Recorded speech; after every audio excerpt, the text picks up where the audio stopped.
चिल्लाने से क्या होता है?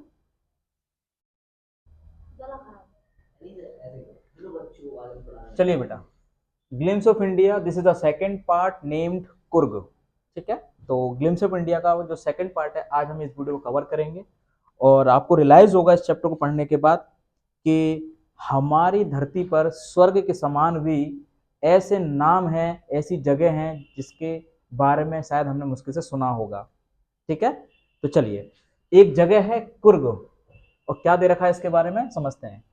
अगर कुर्ग की बात करते हैं बेटा, ये जगह कॉफी के लिए, स्पाइस के लिए और रेन फॉरेस्ट, वर्षा के लिए बहुत ज्यादा जाने जाते हैं। और ये शहर बसा हुआ है मैसूर और मैंगलोर के कोस्टल एरिया के बीच में।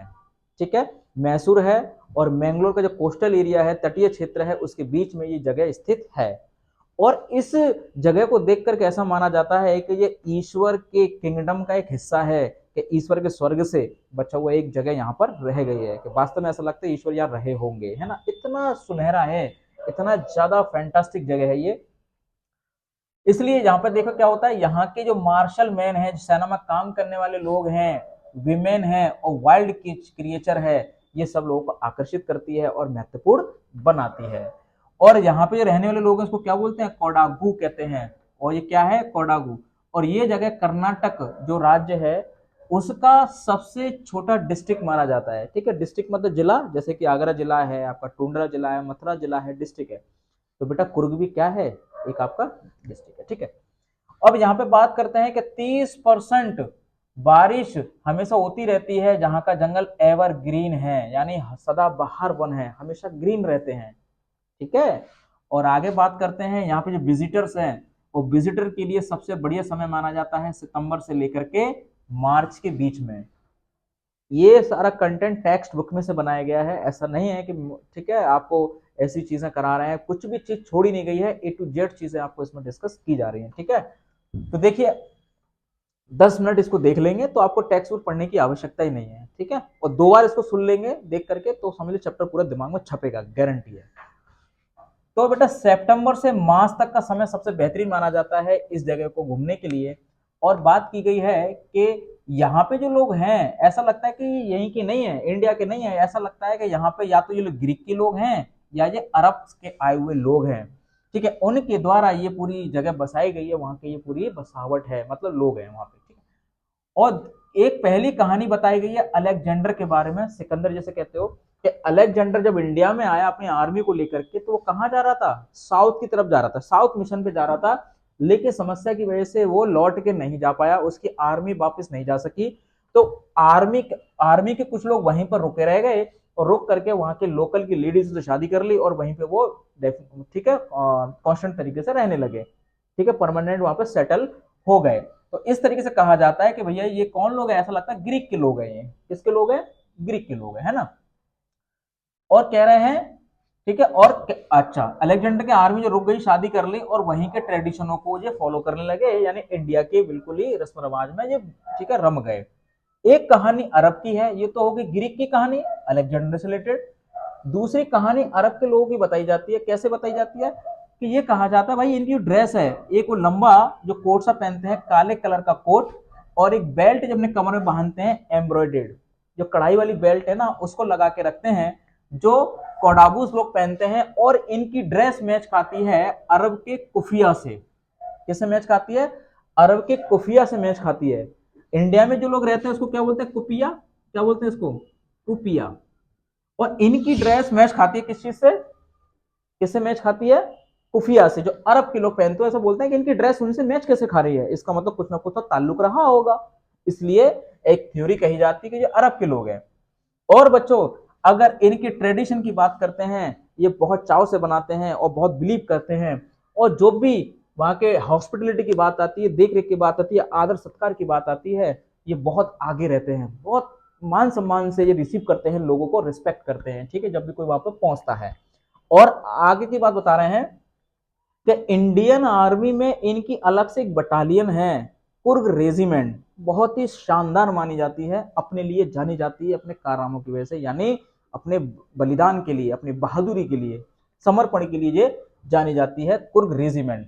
और ये भी है कि सबसे पहले जो चीफ आर्मी थे वो जनरल करियप्पा इसी कम्युनिटी से थे। भारतीय सेना के पहले जो, ठीक है, मुखिया थे, जो चीफ थे, वो किस कम्युनिटी से, कुर्गिस लोगों से थे, जिसका नाम क्या है, जनरल करियप्पा। और एक और बात, यहाँ के लोग इतने ट्रस्टी हैं, इतने जिम्मेदार लोग हैं कि इनको बिना लाइसेंस के हथियार देने की भी छूट है कुर्गिस लोगों को, अन्य राज्यों में नहीं है। ठीक है, बहुत फॉर्मेलिटीज हैं, बहुत सारे स्टेप्स होते हैं, बहुत सारी वर्किंग होती है, ऑफिशियली डॉक्यूमेंट्री होती है वहां पे, ठीक है, तब जाकर के आपको फायर आर्म्स मिलते हैं। लेकिन कुर्गिस लोगों को बिना लाइसेंस के, ठीक है, आर्म्स भी दिए जाते हैं। इतने लोग ये ट्रस्टी हैं ये गवर्नमेंट के लिए। और एक बात की जाती है कावेरी रिवर, अगर कावेरी नदी की बात करते हैं, इसमें जो पानी आता है ना, वो कुर्गिस हिल से आता है। कहां से आता है, कुर्गिस हिल से आता है। और एक मछली का नाम है जिसका नाम है महासीर। एक महासीर मछली है जो सबसे ज्यादा फ्रेश वाटर में पाई जाती है। ठीक है, महासीर नाम की मछली है, फ्रेश वाटर में पाई जाती है इसी नदी में। और इस मछली को पकड़ने के लिए डाइव लगाते हैं कौन, किंगफिशर। किंगफिशर आते हैं, डाइव लगाते हैं और मछली को लेके जाते हैं खाने के लिए। ठीक है, और यहाँ पे देखा जा सकता है कि लंगूर हैं, स्क्वायरल्स हैं, मस्ती करते नजर आते हैं। और जब बंदर लंगूर पेड़ पर चढ़ते हैं फ्रूट्स तोड़ने के लिए, पानी में छलांग लगाते हैं, छप छप करते हैं और मस्ती करते हैं। और जब एलिफेंटों को सफाई के लिए, नहलाने के लिए नदी में लाया जाता है, और इनको भी मस्ती करते हुए देखा जा सकता है अपने मालिकों के साथ, स्वयं के साथ या एक दूसरे के साथ। आगे अगर हम टूरिस्ट की बात करते हैं, विजिटर की बात करते हैं, यहाँ पर rafting, canoeing, rappelling, rock climbing, mountain biking, ठीक है, ये सब यहाँ पे करने को देख सकते हैं। बड़ा मजा आता है यहाँ पर, ये सब एडवेंचर वहां पर होते हैं। ठीक है, हिल्स पे। और आपकी कंपनी के लिए, जैसे आप कुर्ग में घूमोगे तो आपको क्या देखने को मिलेगा, वहां पे बर्ड्स होंगे, वहां पे बीज होंगी, वहां पे बटरफ्लाईज होंगे। और पेड़ तो आप जानते हैं 30% एवरग्रीन फॉरेस्ट है। और पेड़ों पर मैकस, मालाबार स्क्वायरल्स, है ना, लंगूर्स, ये आपको हर जगह लगभग लगभग देखने को मिलेंगे।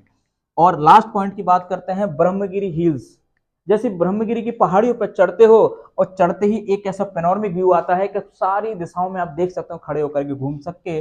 और थोड़ा आगे बढ़ के एक लकड़ी का, यानी लकड़ी और रस्सी का पुल है, ठीक है, उसको पार करके कहां पहुंचते हो, निसारगढ़ धाम पहुंचते हो, जो बौद्ध लोगों का क्या है, बहुत बड़ा स्थान है, बड़ा पवित्रता नजर आती है उस क्षेत्र में।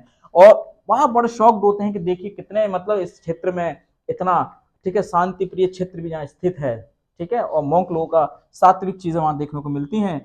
और इस सबको देख करके आपको नजर आता है कि वास्तव में भारत की छवि, भारत की झलक है, बड़ी सुंदर है ना। तो इन सब चीजों को देखने के बावजूद भी ये लगता है कि ठीक है ना, ठीक है, यूनिटी इन डाइवर्सिटी, के भिन्नता में एकता एक भारत की पहचान है। तो पहला पार्ट हमने देखा था बेकर फ्रॉम गोवा, आपने देखा, हमने गोवा की बात पढ़ी थी। अभी हम साउथ की तरफ देख रहे हैं, कुर्ग को पढ़ रहे हैं। तो अगले पार्ट में बात करेंगे टी फ्रॉम असम। तो इस तरीके से भारत की झलक को हम डिस्कस करेंगे। आई होप हमारी वीडियो आपको पसंद आ रहे होंगे। अगर आपको हमारी वीडियो पसंद आ रहे हैं तो हमारे चैनल को सब्सक्राइब कीजिए, शेयर कीजिए और लाइक कीजिए। Thank you.